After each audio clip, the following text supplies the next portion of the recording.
샬롬, 굿모닝, 안녕하세요. 반갑습니다.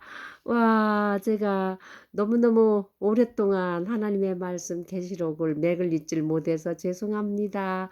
제가 그동안 한 열흘, 열하루, 거의 10일 이상을 많이 바빴어요. 자녀들도 찾아왔고 왜 이렇게 일이 많은지 농번기어서 마늘 수확하는 데가 도와주느라고 바빴고요. 또 마늘 좀 보내주세요 하는 분들 심부름하느라고 바빴습니다. 늘 마음은 있었지만은 아이고, 하나님 죄송해요. 제가 이걸 공부를 해야 되는데 하면서 걱정하다가 고단한 잠을 잤지만 그나마 새벽에 일찍 눈을 뜨게 해주셔서 이 말씀을 좀 많이 읽고 찾아보고 이걸 어떻게 정리를 해야 하지 하다가 조금 이제 리듬이 잡혀서 정리를 해 보게 됩니다. 지난 시간에 기록한 요한계시록 11장에는 그 하나님의 말씀과 증거를 하기 위해서 소돔이라고도 하고 애굽이라고도 하고 그들의 주가 십자가에 못 박히신 곳, 그곳에서 예언하는 1260일 42달 동안 예언하는 두 선지자, 두 증인을 박해하는 모습과 그들이 또 하나님의 기적으로 또 일어나 생기가 와서 하나님께서 죽은 그들을 일으키시고 하늘로 올리우시고 그 다음에 그를 박해하던 무리들이 그 성이 갈라지고 지진이 나고 그 다음에 일곱째 천사가 나팔을 부니까 하늘에 있는 성전이 열리면서 하나님의 언약궤가 보여주는 장면을 우리가 11장에서 볼 수 있고요. 오늘 12장에는 아주 좀 색다른 환상이 보입니다. 여기에는요 1절에서 17절까지 말씀이 보면은요 딱 두 가지로 이렇게 분류가 돼요. 해를 입은 여인과 그 여인이 낳은 아들, 그 다음에 또 그 여인이 낳은 아들을 끝까지 박해하려고 쫓아다니는 용, 붉은 용이에요 그것도. 근데 이 말씀에 보면요 용은 옛뱀, 사단, 하나님의 일을 방해하는 하나님을 대적하는 자라고 볼 수 있거든요. 그래서 오늘 12장의 말씀은 해를 입은 여인과 붉은 용 이렇게 제목을 붙여봤고요. 그 다음에 이 1절에서 17절까지의 말씀을 세 단락으로 분류해 봤습니다. 첫 번째는 아이를 낳은 여자와 용의 박해. 1절에서 6절까지 말씀이에요. 그 다음에 7절에서 12절까지는요.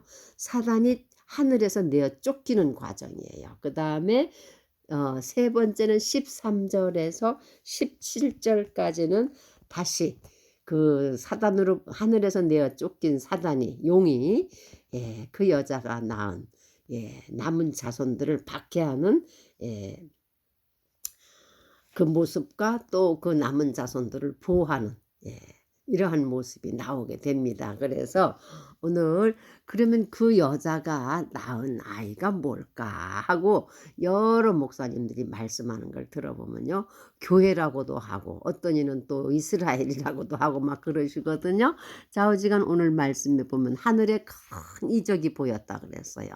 아주 큰 환상을 보게 되는데 어떤 그 해를 입은 여인이 아이를 배웠고 그 여인이 온 몸이 해를 입었다는 것은 해의 영광을 입었고 발 아래는 달이 있었고 머리에는 12별의 관을 썼다 그래서 이거는 굉장한 영광을 나타내는 것 같아요. 그래서 과연 하나님께서 가장 큰 영광과 존귀로 옷 입히실 것이 무엇일까 생각해 보면 참고서적에는 교회라고 하더라고요.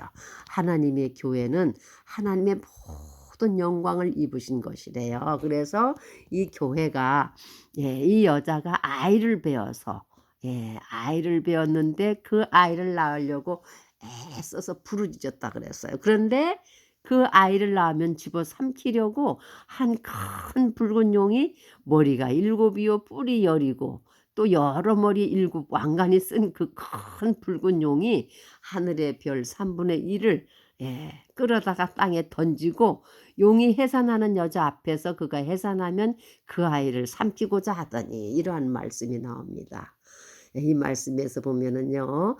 여자와 그 아이, 교회와 그리스도를 우리가 상징하는구나 하는 걸 알 수 있어요. 교회의 머리가 예수님이시거든요. 그래서 그 신약 성경 마태복음 누가복음에도 보면은요. 아기 예수님으로 오시는 그 예수님을 잉태하는 그 여인 마리아, 그리고 마리아가 아기 예수를 낳을 때에 그 헤롯 왕이, 그 왕이 탄생했다는 동방에서 온 박사들의 이야기를 듣고 그 아이를 찾거든 나에게도 이르시오. 말로는 그렇게 했지만 심중에는 왕으로 오셨다는 그 말에 예, 저기를 품고 그 아이를 해하는 장면이 나오잖아요. 그리고 구약 성경 출애굽기도 보면은 이스라엘 백성들을 예, 인도해낼 모세가 태어날 때도 그 이제 온 이집트에서 태어난 히브리인들의 남자아이는 다 잡아 죽이라는 예, 그러한 그 박해하는 말씀이 나오는 거 보면 교회와 이스라엘, 이거는 예, 뗄래야 뗄 수 없는 것 같아요. 신약에서는 교회라고 할 수 있고 구약 성경에서는 하나님의 백성인 이스라엘 백성이라고도 볼 수 있다고 지금 이 시간에 번쩍 제가 생각이 드네요. 그래서 오늘 이 12장의 말씀에는요. 요한계시록은 하나님의 마지막 예, 이 역사를 심판하신 과정이 쫙 나오고 시간이 가면 갈수록 점진적으로 강도가 더 세어지는 일곱인 일곱 나팔 마지막 일곱 대접으로 이 땅의 모든 심판이 끝나게 되는데요. 그 가는 과정 속에서 이렇게 엉뚱한 예, 그 환상들, 엉뚱한 장면들이 나오는 거를 이게 뭐지 했더니 삽경이라 그러더라고요. 그래서 이 12장의 말씀도 그 해를 옷 입은 하나님의 영광을 옷 입은 여인이 잉태해서 그 아이를 낳게 되는데 그 아이는 하나님 앞으로 올려지고 그 아이는 만국을 다스릴 남자라 그랬거든요. 만국을 다스릴 철장 권세를 받으신 분은요.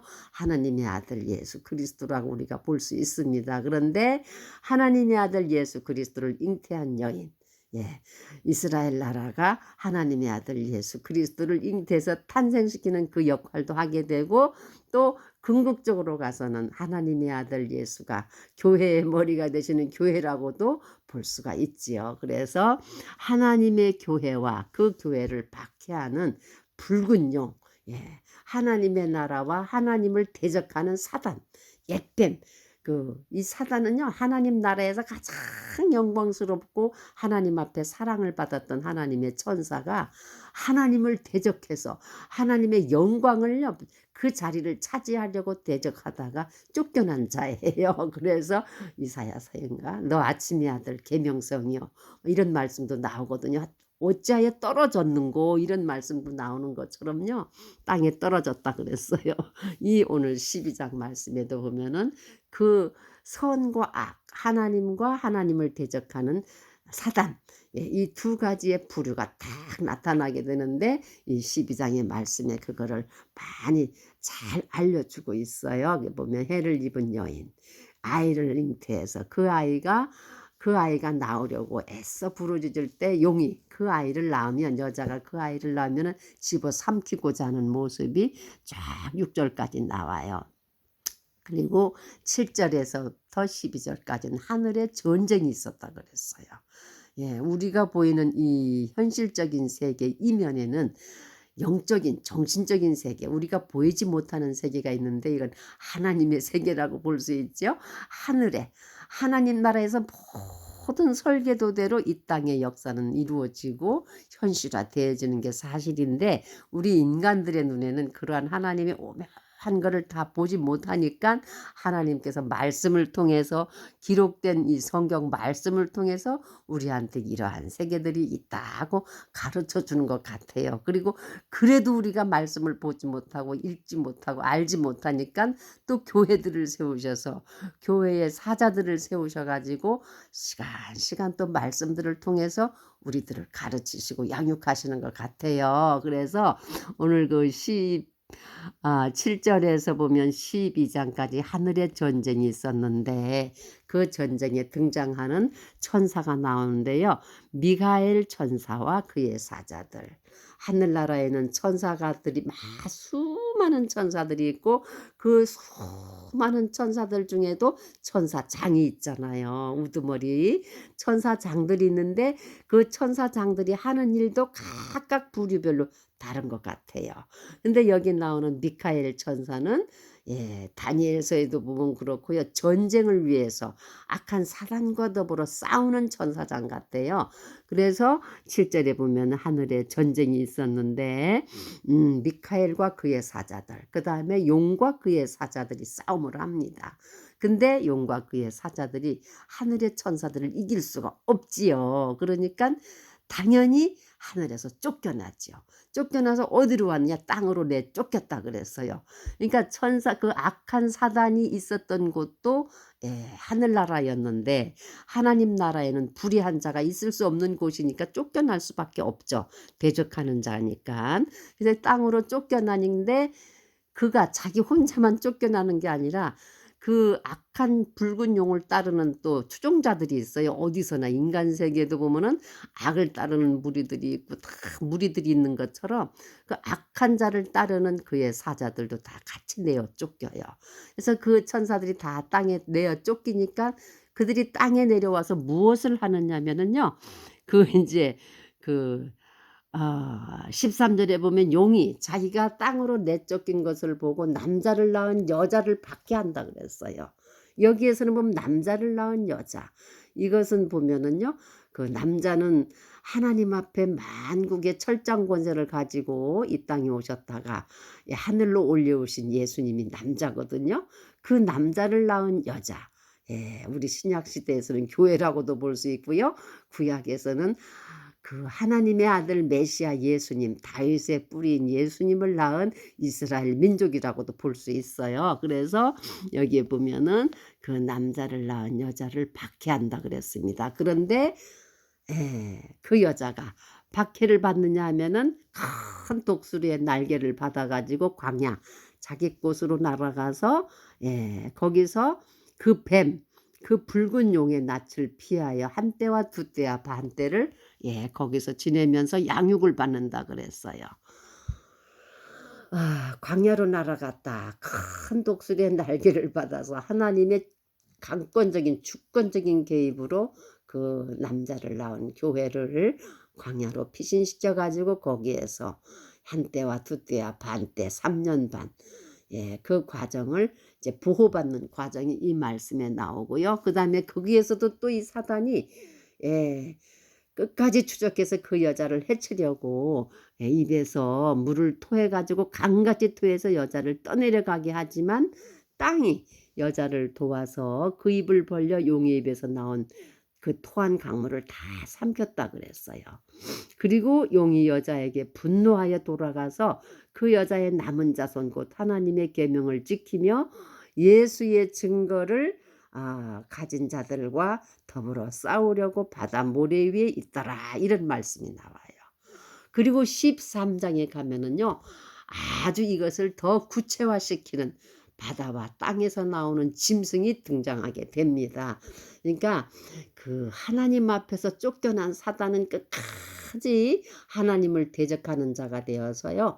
마지막으로 영원한 불못, 불의 호수에 떨어질 때까지 하나님을 대적하는 자가 됩니다. 그래서 오늘 12장의 말씀에는 해를 입은 여자, 모든 영광을 입은 하나님의 교회라고도 볼 수 있고요.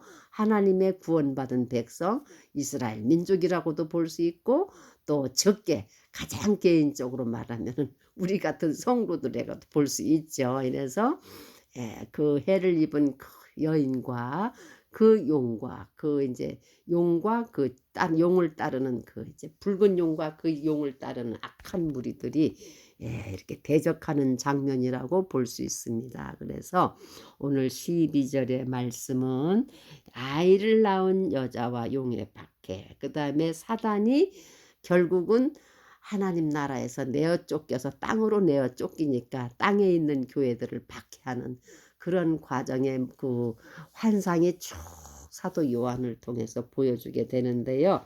이 말씀에서 우리가 이제 생각하고 넘어가야 할 것은요.